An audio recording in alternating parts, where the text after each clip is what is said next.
a third-party intervener and a special appearance. Whether you were again, that's on him. Mr. Lester, I've muted your device, Mr. Lester, because you are being disruptive. I am going to hold you in contempt and sentence you to 93 days in jail. Let me do one thing at a time. Your constant interrupting me is... I'm just tired, man. I'm tired, Mr. Stop interrupting me, Mr. Lester. Damn. Yeah, and so I'm going to deny the request for a personal recognizance bond. That's great. Get ready, because today's story is a real roller coaster. We've got an intense court battle on our hands featuring Mr. Lester, a guy who boldly claims to be a sovereign citizen, meaning he thinks he's above the law. And let me tell you, this one gets wild. The judge isn't backing down, and it's an all-out showdown. It's like watching a legal smackdown, with no holds barred. Here's the kicker. Just because you claim to be a sovereign citizen doesn't mean you can dodge your legal duties. Spoiler alert, the court isn't having it. In fact, even his own lawyer gave up and quit the case. And honestly, I think we can all guess why. What do you think about this whole sovereign citizen thing? Drop your thoughts in the comments below, and let's jump right into this fiery courtroom drama. Conference and also in person. We are, or first let me ask the attorneys to place their appearance on the record, beginning with Ms. McClure. B.B. McClure on behalf of the people. Your Honor, Michael Dagger-Margosian for Mr. Lester. All right, and Mr. Dagger-Margosian, where do we stand with Mr. Lester's case today? Your Honor, at this point, I don't, there's a breakdown of attorney-client relationship. I can't move forward and represent Mr. Lester. I've, without getting into the details, obviously those are privileged, but it's clear that Mr. Lester either needs to move forward pro se, and I can certainly be on standby, or I can conflict this out, but our office is not going to be able to represent Mr. Lester. Yeah, I would like the ACLU to forward. I forwarded everything to the ACLU. They already have my file and the Civil Rights Commission. Mr. Lester, I'm sorry, but the microphone at the jail is really bad. There's a bad echo there. Can you hear me? Can you hear me now? Yeah, so I can hear you. The issue is if you could talk not quite so loudly, because it's an echo in the room that causes the problem. I'm moving the ACLU and the Civil Rights Commission already are on notice. You can move my file to those. I have sent them my complaints. I've also got the failure to appear, what I was picked up for in the first place, was dismissed. And Mr. Margosian is trying to move forward with a trial. And I'm not feeling that. I want to move forward immediate dismissal because I was harassed for 3 days. And they already have wind of this. They should be asking for the body cams from August 2nd, as well as the 4th. I still haven't went over any evidence. So the Civil Rights Commission has my paperwork, my affidavits rather, and the ACLU is on standby as well. I just rather for my whole file to go to them and let them represent them. Let them take a look at what's going on. I don't have any transcripts. I haven't talked to Mr. Margosian since then. I had to have the jail email the courts for a court date because I've been sitting here for so long. Like I said, the failure to appear got dismissed. That's what I was picked up for originally. Okay, so Mr. Lester, you've been charged with possession of methamphetamine and 2 counts of... All right, things are starting to click. Turns out, Mr. Lester isn't just your typical sovereign citizen. He's actually in court facing a methamphetamine charge. At first, I thought we were dealing with just another eccentric conspiracy theorist, but nope, there's a whole other level of chaos here. Just wait until he starts demanding a special lawyer. It's like watching someone try to negotiate their way out of reality itself. How are you feeling about this so far? Trust me, it only gets crazier from here. Stick around, and let's keep diving deeper into this escalating courtroom showdown.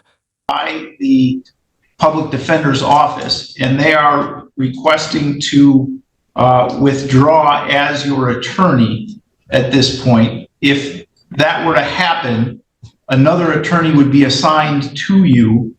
I just said the ACLU. I don't know what part of that nobody understands, but the ACLU is on standby as well as the Civil Rights Commission. I said it again. You can forward that all over there to them, and they'll take the case without no money. You know it like all right. I know. So, Mr. Lester, that is not an option that I have to send this case over to the ACLU. If you want the ACLU, I do though, because I do though. So let's get that understood. Now I have that opportunity to do that, and I'm requesting that on record. Okay, you can request that, but the court is not in a position to do that. If you want someone else to I am, represent, sir. That's what I'm trying to tell you. It's not simple as you just putting the case together and sending it to him. It's not even you. Mr. Margosian can do it. It's not even your office that needs to do it. Mr. Lester, please don't interrupt me when I'm talking to you. Right. Here we go. All right. Right now, the public defender's office represents you. No, they don't. He just said he didn't want to represent me. All right, Mr. Lester is off camera. I don't know whether he's still in the room. I'm standing right here. I can hear everybody. I'm here as a third-party intervener and a special appearance. All right, Mr. Lester, are you in agreement with Mr. Dagger Margosian's request to withdraw from your case? That's on him. Like I said before, I wanted to go to the ACLU or the Civil Rights Commission. I'm going to say it again for the court of record. They are on standby. They already know about all of this. I shouldn't have never been picked up in the first place. I was harassed for 3 days. 3 days. And you have the transcripts right there in front of you when the officers admitted it. Now, Mr. Lester is claiming that the officers have been targeting him, saying he's been harassed for 3 days. But honestly, listening to him rant, it's starting to sound more like he's the one who's been making everyone's life miserable, especially the judge. I mean, just imagine being in court, trying to play the victim while making everything 10 times harder for everyone around you. It's honestly baffling. These sovereign citizens just keep getting wilder the longer this goes on. What do you think? Does he truly believe his own story, or is he just hoping to annoy everyone into giving up? Stick with me as we dive back into this madness. Mr. Lester, I need a yes or no answer to the question of whether you were... Again, that's on him. Mr. Lester, I've muted your device, Mr. Lester, because you are being disruptive and you are not allowing this court process to continue. I'm going to give this one more opportunity. I'm going to unmute your device. I'm going to ask you the question. If you don't answer, or if you continue with this disruptive behavior, I am going to hold you in contempt and sentence you to 93 days in jail. Very unprofessional. Mr. Lester, are you in agreement or are you not in agreement with Mr. Dagger Margosian's request to withdraw as your attorney? Well, if you please, yeah, I'm in agreement. If you please send that file over to the ACLU, please. I'm in agreement with that. Mr. Margosian, are you in agreement with you send that over to the ACLU, please? Can I get like a contact information? I mean, I don't just send a file to You know, okay, yeah, but you know where the ACLU office is. I can get that to you. Yes, no problem. We can go off screen and I can get that to you. I have it right here in front of me. No problem. No problem. And if that for whatever reason, I mean, that's outside the normal. Man, I'm not. It's as simple as saying my rights have been violated. You know that. We're not going to keep going back and forth. I'm not doing it. All right. Mr. Lester, please stop. So Mr. Lester has consented to Mr. Dagger Margosian withdrawing as his attorney. If there's some arrangement for Mr. Dagger Margosian to send information to the ACLU, that is, the court has no control over whether he is going to do that, and the court has no authority to require him to do that. And Your Honor, what the court is required to do under this process is to provide for the appointment of a special public defender. If Mr. Lester can get the ACLU to represent him, then you need to make arrangements to do that.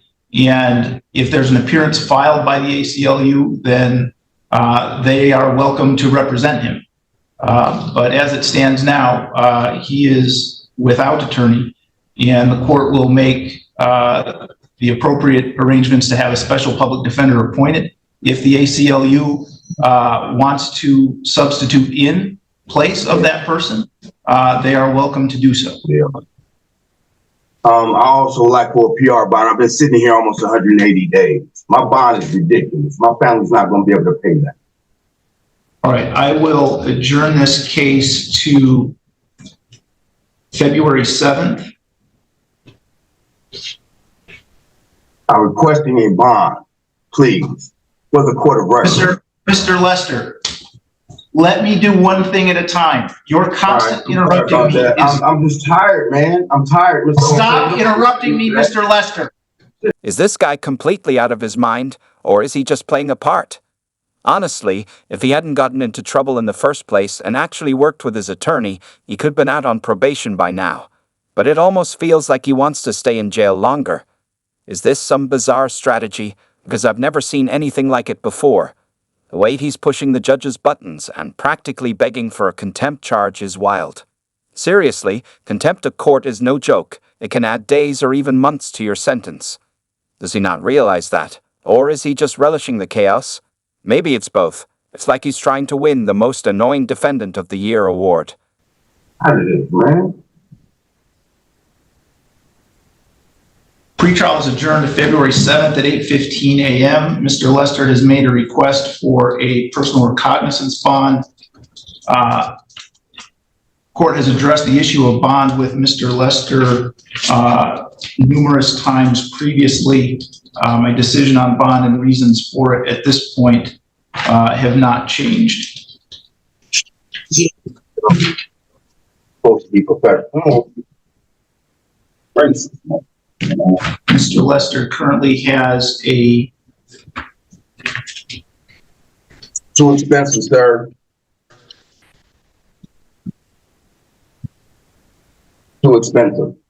Mr. Lester currently has a $5,000 cash or surety bond in this case, and that is appropriate, in my opinion, to assure his further appearances at this court.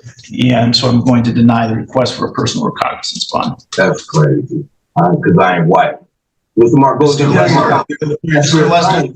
All right, you know what, Mr. Lester, stop. No.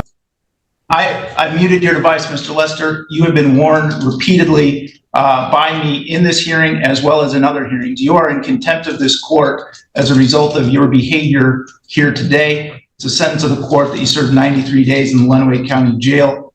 There's no further information that the court needs to find the contempt. It was directed in the presence of the court and after being warned numerous times. So, Mr. Lester, you can let the officer that's with you know that you are done with court for today. I will put the device in the waiting room until you are gone. What on earth did this guy think would happen when he accused the judge of being racist? Does he really not understand that accusing a judge of bias without any proof is pretty much the fastest way to make everything worse for himself? At this point, it feels like he's just playing the victim card nonstop. Like every day he wakes up and thinks, how can I blame the world for my problems today? It's honestly hard to fathom this level of delusion. What's even more insane is how calm the judge stayed through most of this madness. Sure, the judge had a few moments, but for the most part, he kept his cool while this guy was putting on a full circus act. Seriously, I have to give credit to the judge for not losing it completely. Now, about that contempt charge, was it deserved? Honestly, it was long overdue. If anything, he got off easy with just that. The way he's acting, he might not be seeing the outside of a jail cell for a while. And maybe that's exactly what he needs to snap out of this I'm the victim mindset. You can only blame everyone else for so long before the law steps in and says, nope, we're done with this. What do you think about this court hearing? Was the judge too harsh, or did this guy get what he deserved? If you want more wild courtroom moments like this, don't forget